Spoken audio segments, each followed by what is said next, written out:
Армысыздар, Аграрлық университетінің медиа орталығынан апталық ақпарат таратамыз.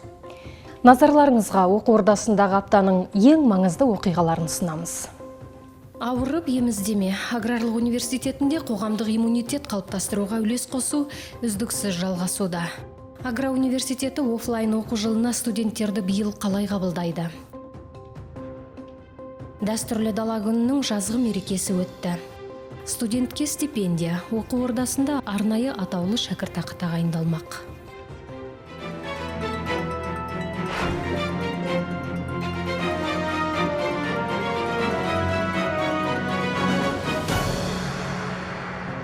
Мереке деген аты болмаса, бұл іс-шараның заты бау-бақшадағы кәдімгі ауыр еңбекпен күнделікті агротехникалық жұмыстардың тынымсыз атқарылуы. Жүгерінің тұқым сорты немістің КВС деген сорты болып саналады. Бұл Қазақстанда биыл бірінші жыл деп айтуға болады келгеніне. Өнімнің көрсеткіші өте жоғары. Бойының биіктігі 3-30 сантиметр, екі собықтан салып тұр. Ыстыққа өте бейімделген. Тәжірибе алаңындағы биылғы 2021 жылғы еккен егістіктеріміздің ішіндегі американдық пионер сорты. Осы пионер сортының ұзындығы 2 метр 60 сантиметр. 1 гектардан 150 центнерға шейін өнім алуға болады. Өнімділігі өте жоғары деп айтуға болады. Бұл біздің оқу тәжірибелік алаңымызда екінші жылы қолданылып отырған майбұршақ сорты. Италиядан келінген майбұршақтың аты Луна деп аталады. Былтырғы нәтижемізге сәйкес гектарына 35 центнер өнім алғанбыз. Және де биылғы ауа райының ыстығына қарамастан өнімді бұл сорт өзін-өзі жақсы көрсетуде. Оқу ордасына қарасты Саймасай оқу тәжірибе шаруашылығында өткен іс-шарада мамандар көктемгі егіс жұмыстары бойынша және егін жинауға дайындығы туралы қорытынды мәлімет берді. Сондай-ақ мереке аясында голланд технологиясы бойынша құрылған интенсивті баққа да бас сұға қайттық. Қазақ ұлттық аграрлық зерттеу университеті еліміздегі аграрлық сала бойынша кадрлар даярлайтын жалғыз жоғары оқу орны болғандықтан тәжірибе алмасу және кадрлар даярлау үшін Нидерландиялық Dutch Fruit Solution Қазақстан компаниясымен бірлесіп 2020 жылы 1,5 гектар жер теліміне жеміс-жидек дақылдарының тек сұраныстағы сұрыптарын ғана іріктей отырып, Қазақстан, Нидерланды қарқынды бағы құрылған болатын. Жеміс шаруашылығын дамыту саласындағы қазіргі заманғы инновацияларды көрсету алаңы ретінде қызмет етіп, ауыл кәсіпкерлеріне голландтық технология бойынша бақтарды баптауды, басқаруды және күтуді үйретуде практикалық көмек көрсетіп келе жатқан 1 жылдық бақта естеріңізде болса, мына осы көктемде елімізде ауа температурасы -5 градусқа дейін төмендеп, қар жауып, үскірік жүруіне байланысты жасағаштар қатты күйзеліске ұшыраған еді. Біз 3 күн бойы жаңағы жұмыскерлеріміз от жағып, түтіндетіп, аяздан ағаштарды сақтап қалдық. Бұлай енді бағымыздың жағдайы қазір жақсы. Өнім аздап енді 1 жыл болғасын аздап өнім де бар. Компьютер, технология, инновация дейміз. Десек те адам қолымен жасалып, миымен басқарылатын кейбір жұмыстарды ешқашан ешбір робот алмастыра алмасы осындайда білінеді. Дәстүрлі дала күнінде Нидерланд бағына іргелес орналасқан ақылды жылыжай да назардан тыс қалмады. Іргетасы күні кеше қаланған смарт жылыжайдың құрылысы кестеге сай күн сайын едәуір көтеріліп келеді. Бұл жылыжайдың құрылысын Корея Республикасының ауыл шаруашылығы технологияларын коммерцияландыру және енгізу қоры қаржыландырады. Жылыжайдың жалпы ауданы 1 гектар, өндірістік қуаты жылына 400-450 тонна көкөніс пен жидекке есептелген. Қос тараппен қабылданған шешім бойынша жылыжай құрылысы қыркүйектің 1-інде толықтай аяқталып, қолдануға беріледі деп күтілуде.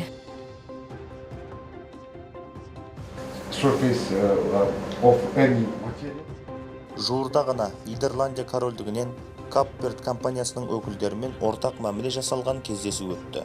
Бүгінгі таңда биологиялық қорғаныс құралдары зиянкестермен күресуде көбірек қолданылады. Бұл әсіресе органикалық өнімдерді өндіру кезінде өте маңызды. Барлық ауыл шаруашылық мамандықтарында биорганикалық ауыл шаруашылық өнімдерін өндіру технологиясы курсы енгізілді. Кездесу қорытындысында университет пен компания өсімдіктерді қорғау үшін Қазақ ұлттық аграрлық зерттеу университет базасында биопрепараттар мен биоөнімдер шығаратын кәсіпорын салу мақсатында келісім шартқа қол қоюға уағдаласты. Ауырып еміздегенше ауырмаудың жолын ізде дейді дана халқымыз. Ковидтен құтылудың бірден бір жолы екпе болғандықтан әр азаматтардың саналы түрде егуден қашпағаны абзал дейді белгілі вирусолог ғалым Қайсар Табынов. Әрине, кез келген вакцинаны қабылдау, қабылдамау, кез келген адамның өзінің жауапкершілігі. Және бұл сұраққа өте жауапкершілікпен қарау керек негізі. Ең алдымен бұл жақта айтайын дегенім, сіз өзіңіздің денсаулығыңызды ғана сақтау емес, бұл жалпы біздің, жалпы қоғамның денсаулығын сақтау деп білу керек. Өйткені жалпы енді біз коллективтік иммунитет дейміз ғой мына жақта. Басты мақсатымыз осы вакцинациялық арқылы сол коллективтік иммунитетті түзу. Бүгінде университет қызметкерлері мен білім алушылары коронавирусқа қарсы жаппай екпе салдыруда. Өз еркімен адамдар келіп жатыр. Бір ыңғайлығы жаңа жұмыстан шықпай, бір поликлиника, ана поликлиника қайда барамыз демей, осы университеттің ішінде салынып жатыр. Бір жыл бойы қашықтан білім алып келген білім алушылар қашықтағы ауыл аймақтарынан қалаға келіп, жаңа оқу жылына дайындық үстінде. Дайындықтың негізгі тәртібі де сол, қоғамдық иммунитет қалыптастыруға өз үлестерін қосу. Мен өз еркіммен вакцина алдым. Өйткені қоршаған ортам және де отбасымды осы Қазақстан Республикасында болып жатқан індеттен қорғау үшін өз еркіммен вакцина алдым. Вакцина салдыр, өзіңді және өзгені қорға. Жаңа оқу жылына дайындық жатақханаларда да жалғасуда.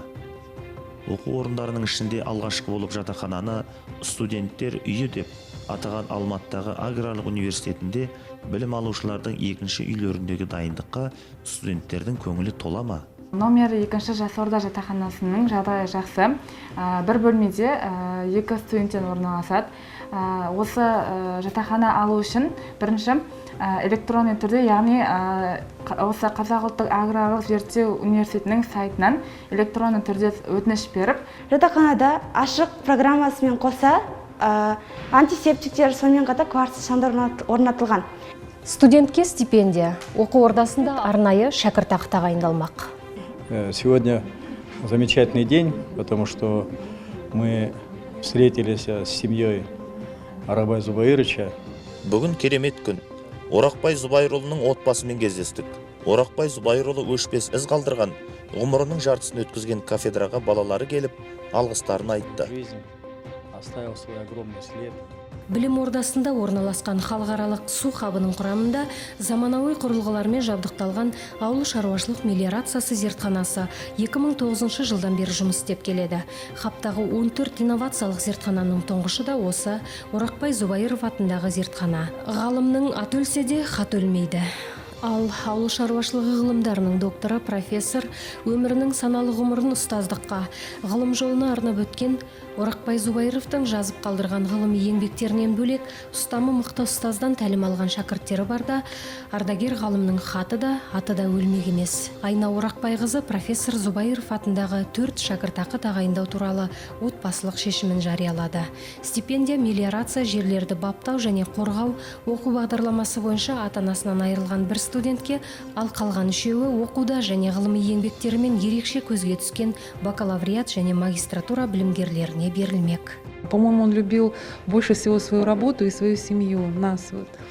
И у меня возникла такая идея. Меніңше ол ең алдымен өзінің жұмысы мен отбасын, яғни бізді қатты жақсы көрді. Біздің де осы лабораторияның бір бөлігі болғымыз келеді. Сондықтан мен Орақбай Зубайырұлының әкеміздің атынан стипендия тағайындауды ойладым. Участвовать в ее жизни. Ал университет ректоры Тілектес Есполов әлеуметтік желідегі Facebook парақшасында соңында өшпес із қалдырған есімі үлкен әріппен жазылған ұлағатты ұстаз, танымал ғалым Орақбай Зубайыровтың жарқын бейнесі жадымызда мәңгілік сақталады деп жазды. Қазақ ұлттық аграрлық зерттеу университетінің медиа орталығынан арнайы апта жаңалықтары үшін.